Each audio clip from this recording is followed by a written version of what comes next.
Yo, konnichiwa, gimana kabarnya hari ini? Semoga sehat terus ya. Di video kali ini, Mimin mau ngebahas manhwa yang berjudul Penghancur Kutukan. Yang dimana di video kali ini Mimin bakal ngebahas chapter 9 dan chapter 10. Bagi yang baru mampir, jangan lupa klik tombol subscribe, like, dan loncengnya agar channel ini dapat berkembang ke depannya. Mohon maaf jika ada kesalahan penyampaian di video kali ini ataupun sebelumnya. Tanpa basa-basi lagi, langsung simak saja videonya. Di malam harinya, Xiaoqing yang sedang berjaga di malam hari itu pun merasa kesal kepada Lu Cheng. Dikarenakan Xiaoqing mengira Lu Cheng akan memberikan tugas yang sangat penting padanya. Akan tetapi, tugas yang diberikan oleh Lu Cheng hanyalah menjaga kamar mayat. Lalu, lilin di dalam kamar mayat itu tiba-tiba mati sendiri. Menyadari hal itu, Xiaoqing pun jadi langsung ketakutan. Xiaoqing pun langsung mengeluarkan pedangnya dan berjalan masuk ke dalam kamar mayat sambil berkata, "Jangan kau kira aku itu cuma kultivator ki refinement biasa." Tiba-tiba, mayat yang berada di dalam peti itu pun bergerak dan keluar dari peti mayatnya. Xiaoqing yang melihat hal itu pun terkejut sambil berkata, "Ini bukankah mayat yang tadi pagi? Bagaimana bisa potongan-potongan itu bersatu kembali?" Kemudian, mayat itu pun bergerak ke arah Xiaoqing untuk melancarkan serangannya. Menyadari hal itu, Xiaoqing pun dengan cepat mengeluarkan kekuatan penghalang batu giok miliknya untuk melindungi dirinya dari serangan tersebut.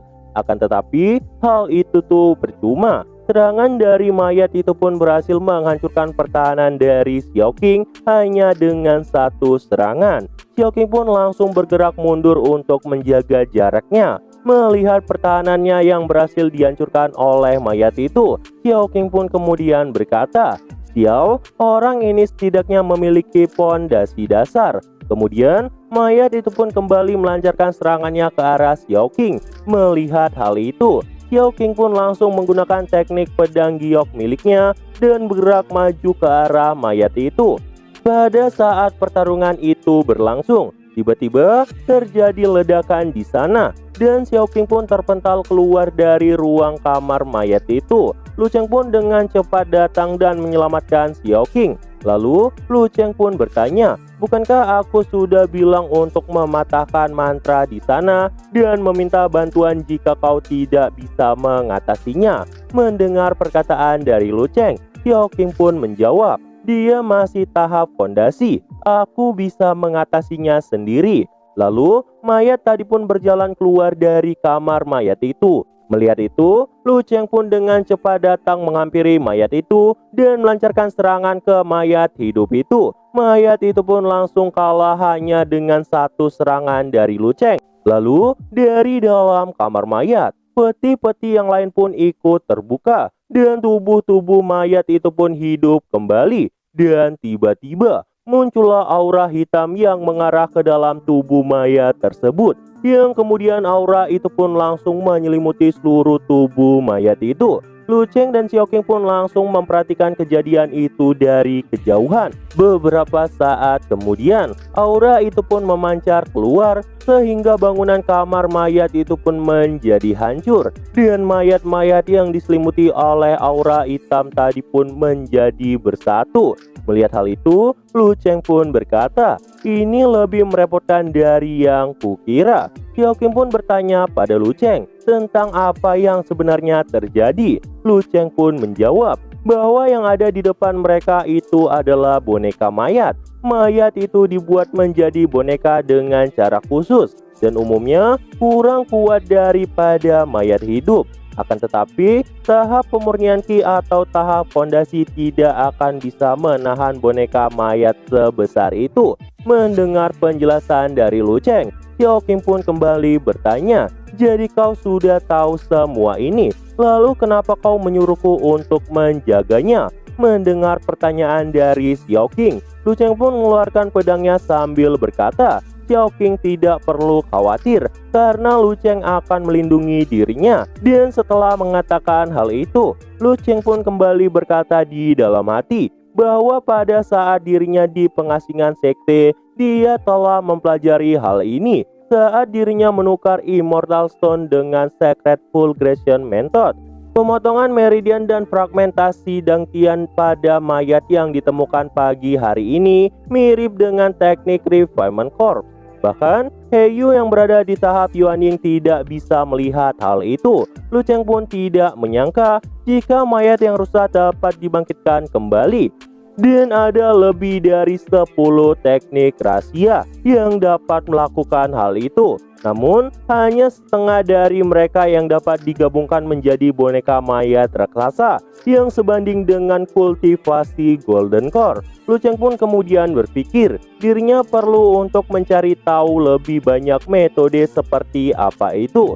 Kemudian, monster mayat itu pun melancarkan serangan aura kegelapan ke arah si Lu Cheng. Melihat serangan yang datang ke arahnya, Lu Cheng pun dengan cepat menangkisnya dan menebaskan pedangnya ke arah aura kegelapan itu.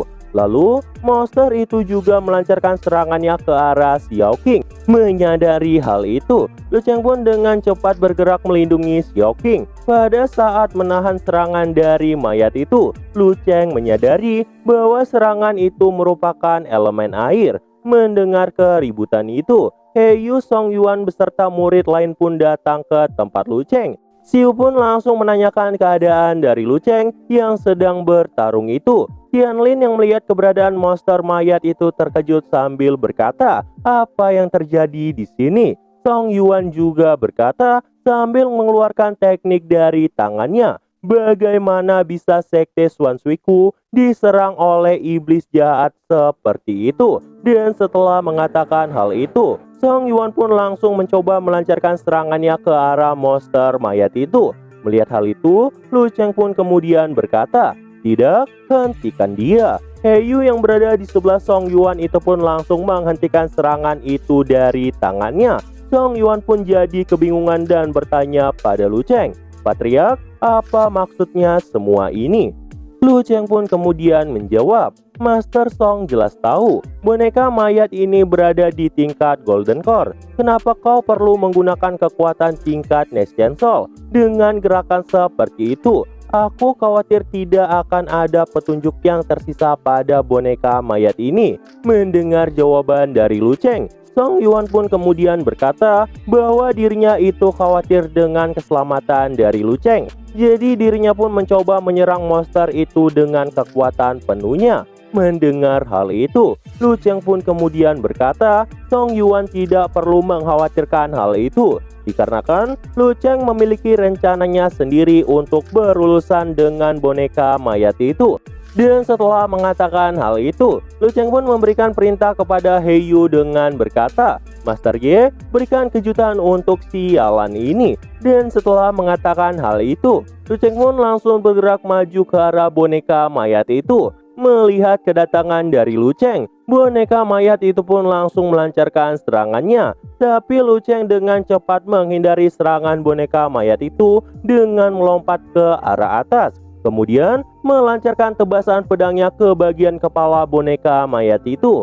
Lalu Heyu dari langit pun menggunakan teknik body suppression miliknya dan melancarkan teknik itu ke arah boneka mayat itu, sehingga tubuh dari boneka mayat itu pun langsung terbakar. Lu Cheng pun kembali bergerak ke atas boneka mayat itu dan melancarkan tusukannya tepat ke kepala boneka mayat itu.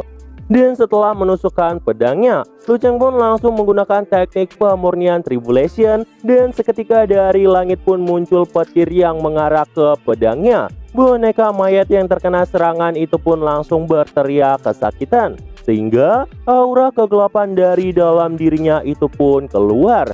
Tianlin yang melihat kejadian itu pun jadi khawatir dengan Lu Cheng. Dia pun berkata, "Apakah Patriark Lu tidak akan kenapa-napa?" Mendengar perkataan dari Tianlin, Xiao King pun jadi kesal sambil berkata, "Apa yang kau bicarakan?" Jiang He pun kemudian berkata, "Itu adalah monster yang setara dengan tingkat Golden Core, bahkan jika dibunuh olehnya."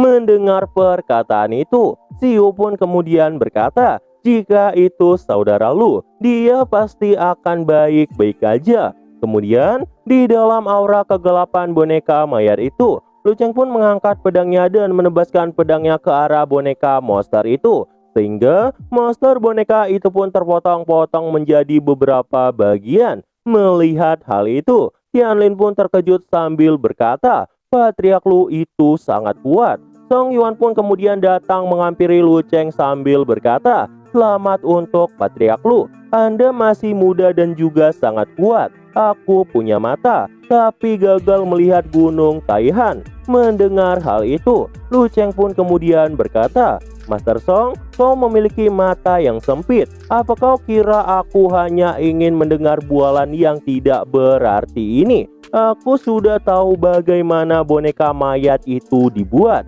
Dan juga itu alasan dibalik kematian murid-murid secara kejam.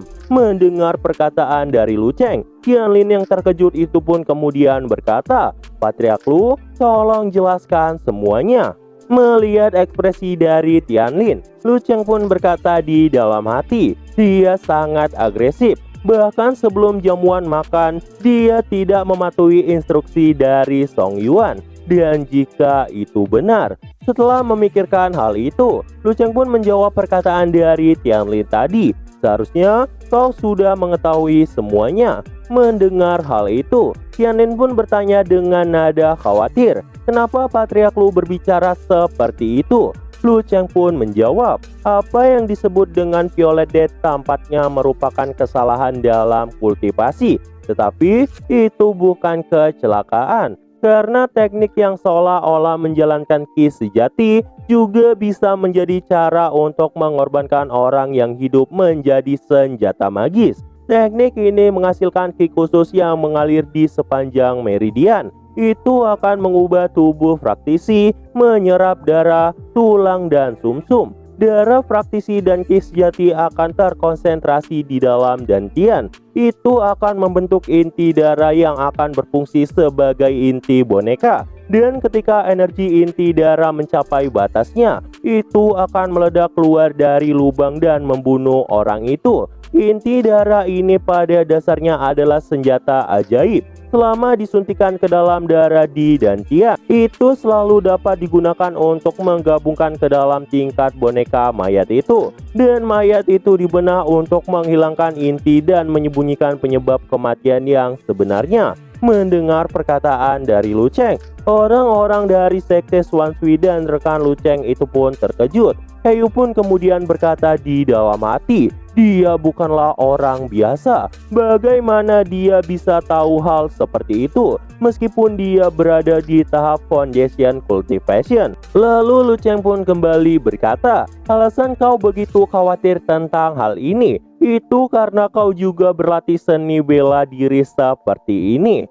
Mendengar penjelasan dari Lu Cheng, Tianlin pun jadi panik. Lu Cheng pun kembali berkata, aku ingin tahu apa orang yang berikutnya akan mati adalah dirimu. Nah, jadi itu aja untuk pembahasan kali ini. Dan tunggu video-video gue selanjutnya dan see you.